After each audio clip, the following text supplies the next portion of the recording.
Olá, eu sou Thiago dos Santos Maciel, professor da Universidade Federal do Amazonas, trabalho no Instituto de Saúde e Biotecnologia, sou líder do grupo de pesquisa RISMA. Na aula de hoje iremos falar sobre coluna lombar, referente à disciplina Fisioterapia Ortopédica e Traumatológica.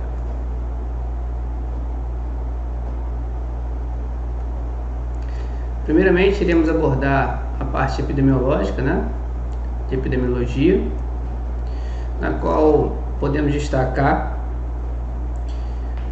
esse artigo aqui que verificou que 23% da população apresenta dor lombar, sendo a principal causa de incapacidade. E essa incapacidade gerada pela dor lombar, com certeza irá ter reflexo nos cofres públicos,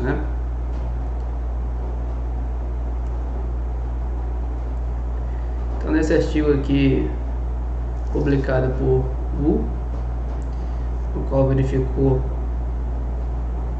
a prevalência, do lombar, fazendo um acompanhamento de 1990 a 2017, verificou que a prevalência e os anos de incapacidade foram maiores em mulheres do que em homens. A prevalência aumentou com a idade e o período de incapacidade atingiu o pico em torno de 35 a 49 anos de idade. Globalmente, a dor lombar continua sendo a principal causa de incapacidade. Então, um destaque aqui que nós temos mostrando que ela é mais prevalente em mulheres e apresentou seu pico entre 35 e 49 anos, como iremos mostrar no slide a seguir. Então, esse gráfico aqui ele ilustra que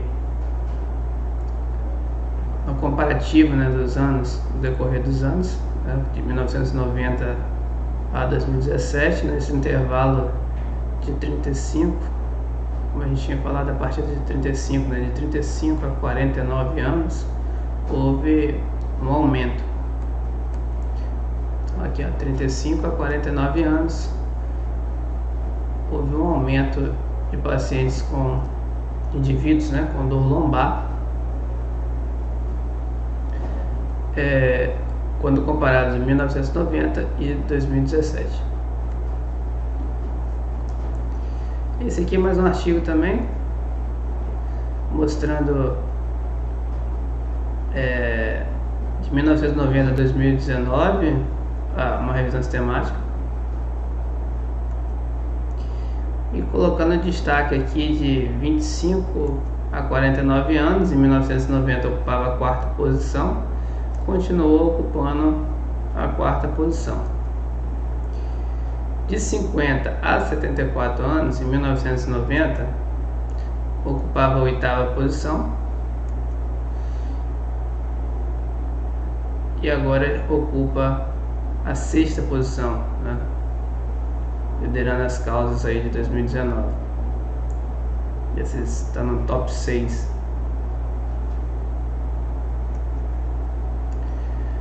O que a dor lombar pode estar associada? Então, é importante nós investigarmos se essa dor não está associada a outras dores musculoesqueléticas. Então, muitas vezes utilizar o questionário nórdico, torna importante. Avaliar sempre os aspectos biopsicossociais, tem uma boa relação entre aspectos biopsicossociais e dores de uma maneira geral. Então, transtornos mentais pode gerar dor, e dor pode gerar transtornos mentais, Então, essa relação entre dor e transtorno mental, ela deve ser investigada e sempre avaliar os aspectos biopsicossociais em diferentes pacientes. Mas aí vem a pergunta, afinal, o que é a dor lombar? Então, de acordo com Oliveira, a dor lombar é definida como incapacidade na região posterior do corpo, entre a margem inferior e a 12ª costela e a dobra inferior glútea, que dura pelo menos um dia, com ou sem dor referida à perna. Então essa é uma definição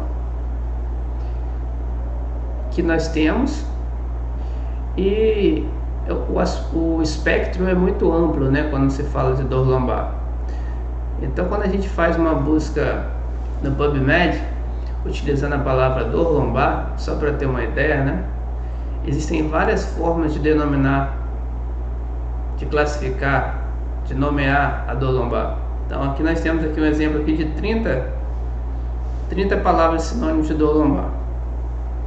Então se ela apresenta vários sinônimos, imagina aí as causas dela, né? Então é um fato interessante, curioso para quem está começando na área de pesquisa, que a dor lombar, além de colocar tudo no mesmo local, né, colocar todos numa mesma caixa, mas essa caixa, além disso, essa caixa ainda tem vários nomes, né? Dentro dessa caixa tem várias patologias, só que essa caixa tem várias nomenclaturas, né? Então é interessante a gente entender um pouco sobre isso. Vamos falar agora sobre anatomia e biomecânica da região lombar. A função da coluna lombar é sustentar, proteger e dar mobilidade. As curvaturas fisiológicas são de extrema importância para a realização dos movimentos, né? Então eu trouxe aqui também não só da região lombar, mostrando a curvatura de 45 graus, mas também da cifose torácica 40 graus e lordose cervical de 30 a 35 graus, tendo ainda a cifose sacrococcígea. Essas curvaturas fisiológicas, elas permitem um melhor movimento. Nesse gráfico nós temos a força de compressão do nível de L5-S1, a carga externa segurada pelo indivíduo, simulando aqui em newtons, e a distância da carga, né? Então reparem aqui que temos a primeira linha pontilhada e também nós temos a segunda linha pontilhada. Então, primeiramente, essa primeira linha pontilhada, ela caracteriza pelo limite superior de segurança da força de compressão, e a segunda linha pontilhada é a máxima capacidade de carregamento de carga. Então observe que quanto mais distante, né,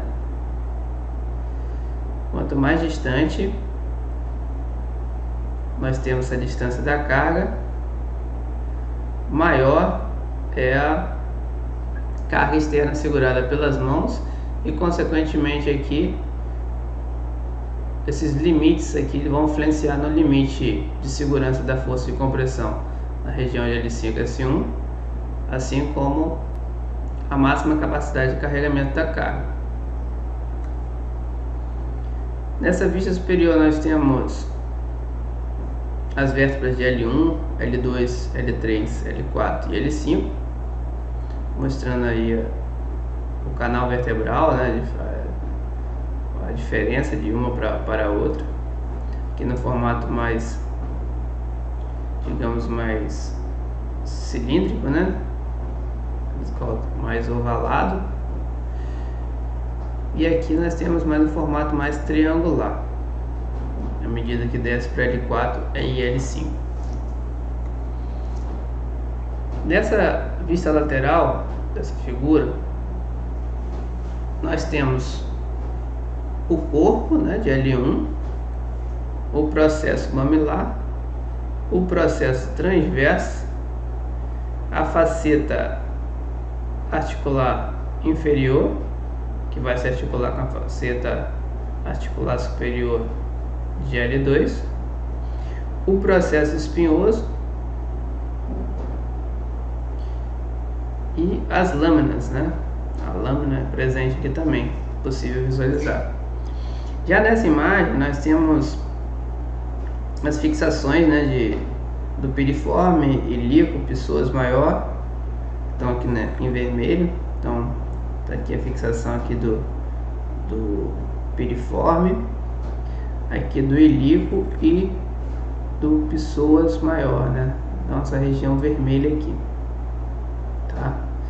Então só mostrando os pontos de fixação e a relação que tem dessa musculatura aí que realiza a flexão coxofemoral com a coluna lombar. Nesse gráfico nós temos os graus e a idade aqui em anos, né? De 0 a 12 anos. Então verifica aí que as superfícies articulares, os graus elas modificam na idade aí de 0 a 12 anos. Já na figura 927, né, retirado também do livro do Newman, nós temos aqui um destaque em vermelho o glúteo máximo, né, local de fixação, e também o eretor da coluna, né, e multífidos, assim como multífidos que nós conseguimos visualizar mais aqui. Em relação à vista superior, que nós temos aqui de S1, né? A gente tem aqui uma visão do ilíaco, né? Em destaque em vermelho, que é a fixação do músculo ilíaco. E nesse outro movimento, nessa outra figura, o movimento simulando o movimento de flexão, o qual é possível ver a medula, o deslizamento aqui das facetas articulares, né, superior e inferior, da vértebra L1 e L2, mostrando também as estruturas aqui, né, um disco intervertebral preservado, né, a própria cápsula articular preservada, os ligamentos, né, importantes ali, o supra e o infraespinal já estirados no movimento de flexão, pois há um afastamento aqui dos processos espinhosos de L1 e L2. Aqui nós temos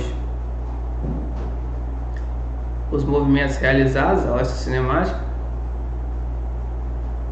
terminologia comum, plano de movimento, eixo de rotação e outra terminologia. O que é importante destacar aqui são os eixos, né, de movimento. Então nesse eixo médio lateral, que vai servir para a realização de flexão e extensão. Aqui esse eixo anterior, que vai servir para o movimento de flexão lateral ou inclinação, e o eixo vertical, no qual permite os movimentos de rotação axial.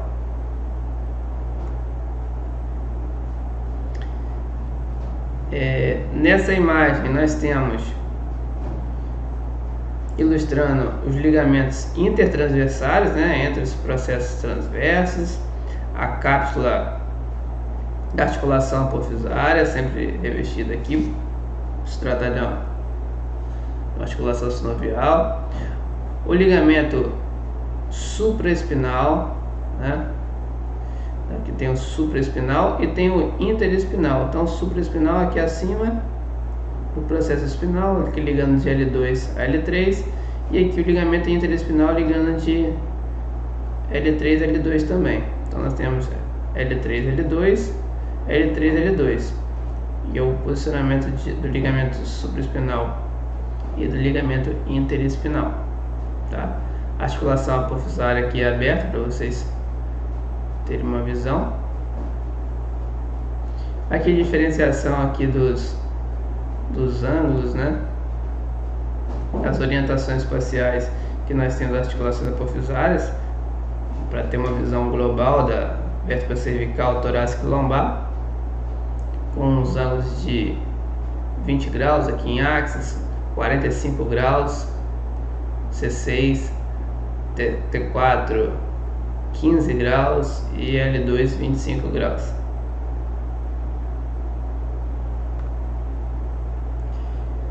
Nessa imagem podemos verificar o disco, né, intervertebral, que nós temos, que sofre uma descarga, né, de peso constantemente.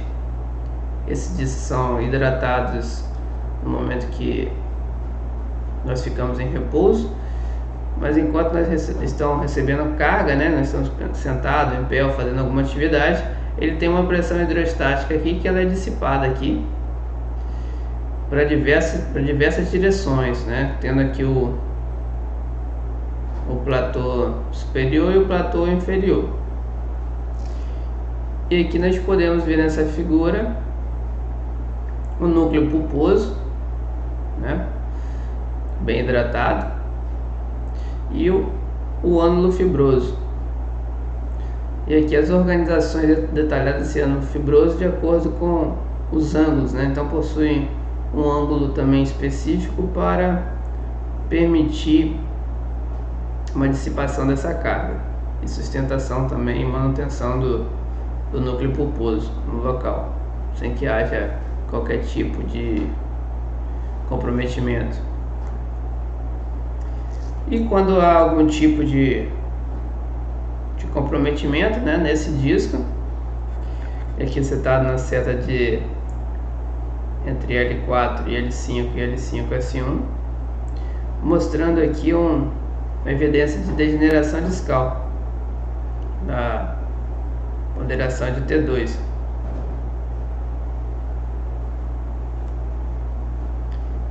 Nessa figura nós temos diferentes vetores de força, né, mostrando da região lombar de L3 até a região sacral. O quanto é importante aí essas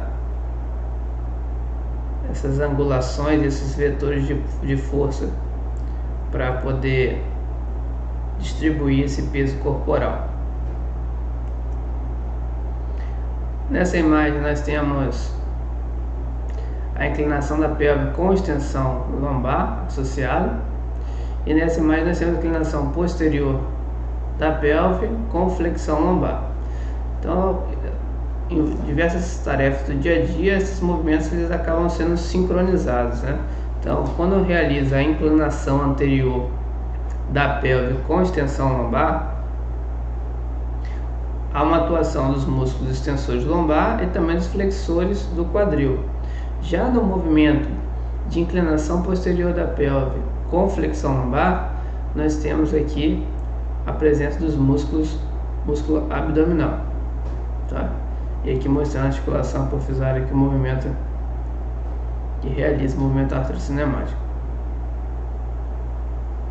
Nessa imagem temos aqui também nível C e D, o que acontece, né? A aproximação aqui dos processos espinhosos, né? Não há tensão aqui nos ligamentos supra e intraespinosos. Aqui a setinha indicando aqui o posicionamento do disco. E aqui na extensão e aqui na flexão nós temos aqui uma tensão desses ligamentos aqui, tanto no ligamento supraespinhoso quanto no ligamento interespinhoso, tá? Então aqui o supra fica nessa região e o interespinhoso aqui nessa região. Então há um tensionamento dele no movimento de flexão. Nessa vista anterior nós temos localização aqui central da sínfise púbica e ilustrando também os ligamentos. Essa região também é reforçada não só pelo tecido muscular, mas também como muitos ligamentos, né? Então aqui o ligamento longitudinal anterior, o ligamento iliolombar, o ligamento sacroiliaco anterior, então o ligamento sacrotuberal. Então são estruturas que são bem fortes aí, que vão ajudar a estabilizar a região lombar e a articulação do quadril de uma maneira geral, né? O arco de movimento nos três planos, aí ele gira em torno, no caso da flexão e extensão, a flexão de 40 a 50 graus e a extensão de 15 a 20. Então já é limitado, né? Cerca da metade. E no total, saindo da posição de flexão sentido extensão, nós temos um total aí de 55 a 70 graus de movimento.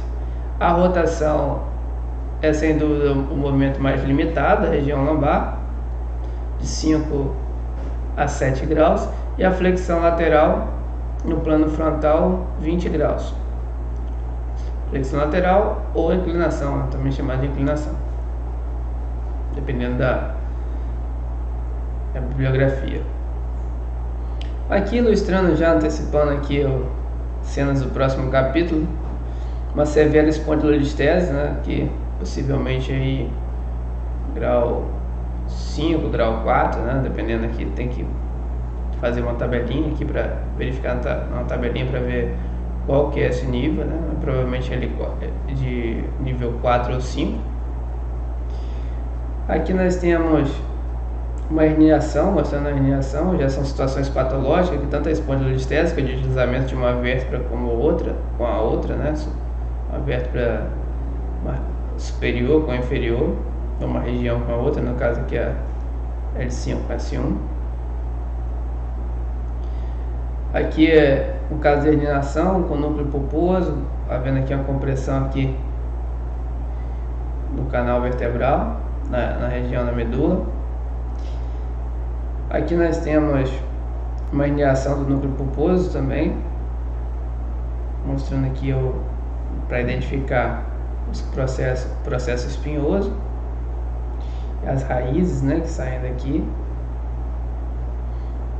e esse comprometimento aí, que no sentido aí da onde que for houver uma compressão, né, um contato mecânico, irá reproduzir a dor no paciente. Movimento aqui de flexão em diferentes níveis, né? Aqui lembrando que está saindo da posição de flexão máxima, né? Similar ao teste de terceiro dedo ao solo, o qual também depende dessa elasticidade, né? Dessa flexibilidade, melhor dizendo, dessa região dos isquiotibiais. E o que acontece, né? Ao fazer esse movimento, quais são as ações, tá? Então nós temos aqui a flexão normal da coluna lombar e dos quadris. Aqui nós já temos uma flexão limitada dos quadris, com excessiva flexão lombar. E nesse ponto aqui há uma flexão lombar limitada com excessiva flexão dos quadris. São movimentos que acabam sendo movimentos compensatórios, né?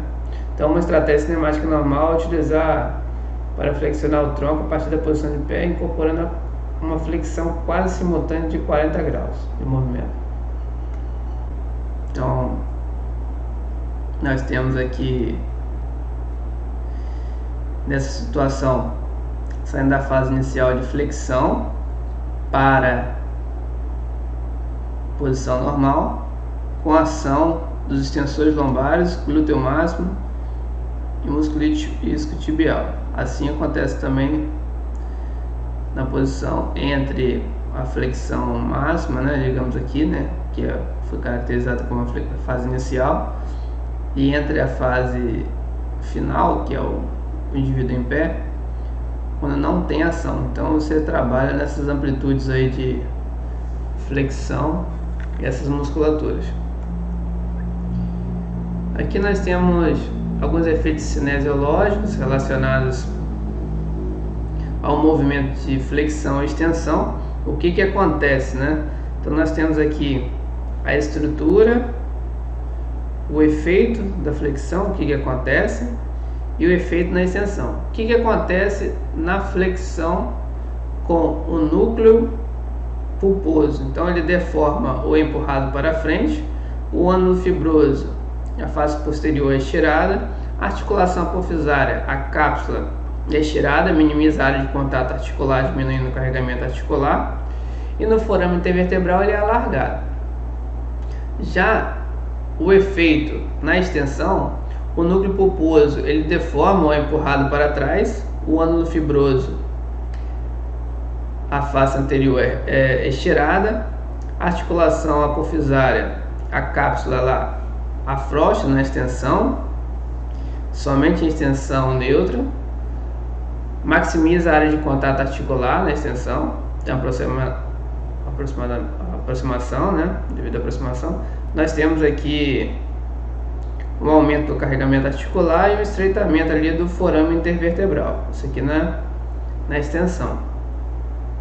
Em relação aqui aos ligamentos e também à medula espinal, na flexão, o ligamento longitudinal posterior, né? Então ele vai apresentar um comportamento diferente do posterior para o anterior. Há uma tensão elevada, tá?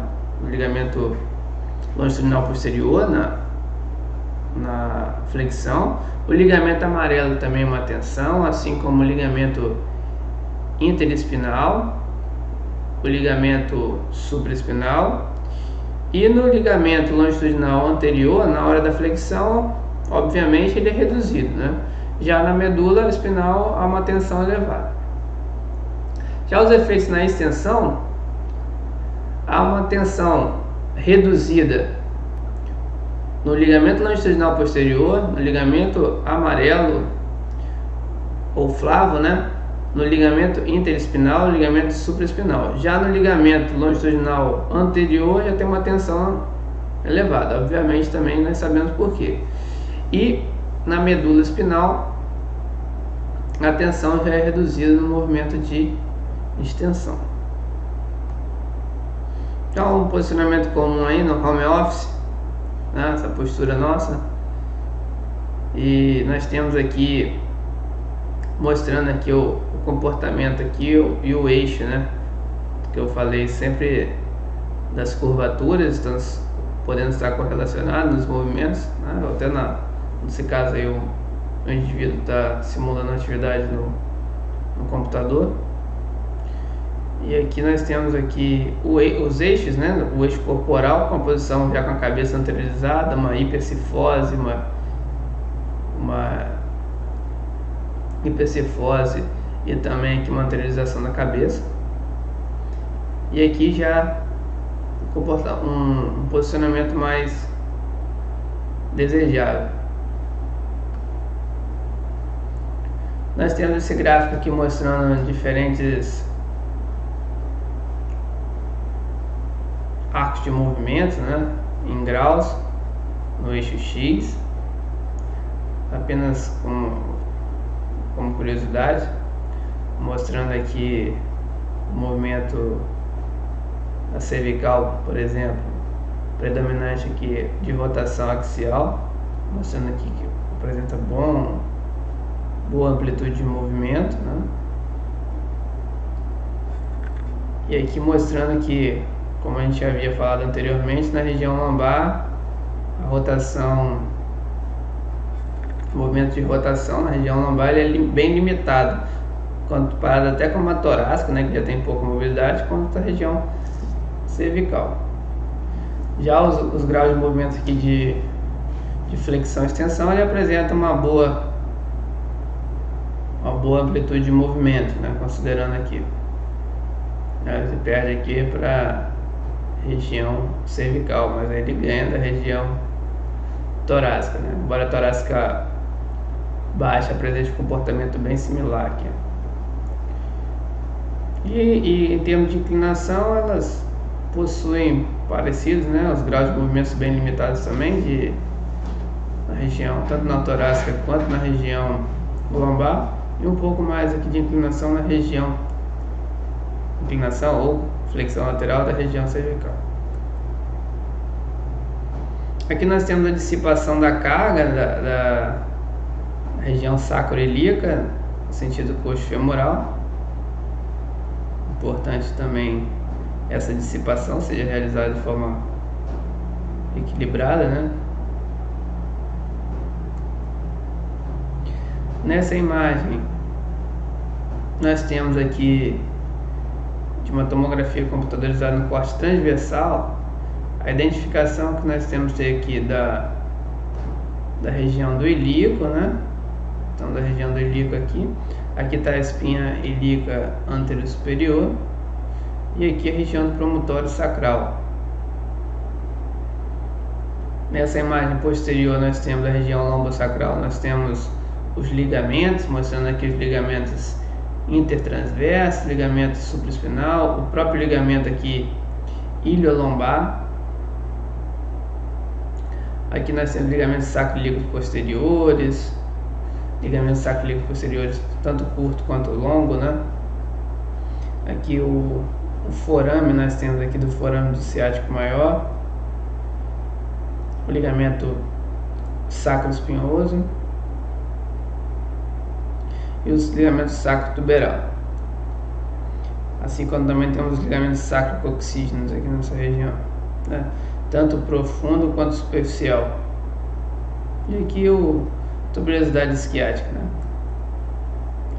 Nesse corte transversal, que até simula com a outra imagem, né? A imagem anterior da tomografia, só que nós temos aqui, ó, ele está invertido, né? Então nós temos aqui nessa imagem, localizando aqui o corpo de L3, o processo espinhoso. Então eu sei que aqui é a parte posterior e essa é a parte anterior, na vista superior, no qual nós temos aqui o multífido, nós temos o eretor da coluna, os eretores, que são o longuíssimo e o ilicostal, o latíssimo do dorso, já mais superficial, o quadrado lombar e o psoas maior aqui, mais anterior, tá? Assim como também temos do mais profundo para o mais superficial o músculo transverso do abdômen, interno do abdômen, transverso do abdômen, interno do abdômen e o oblíquo externo. Movimentos que nós temos de nutação e contranutação da região sacral, sacroilíaca, demonstrando aqui também que são movimentos auxiliares aí, tanto na flexão de tronco quanto na extensão de tronco, né? Então no movimento de flexão ocorre também a nutação, no movimento de extensão a contranutação.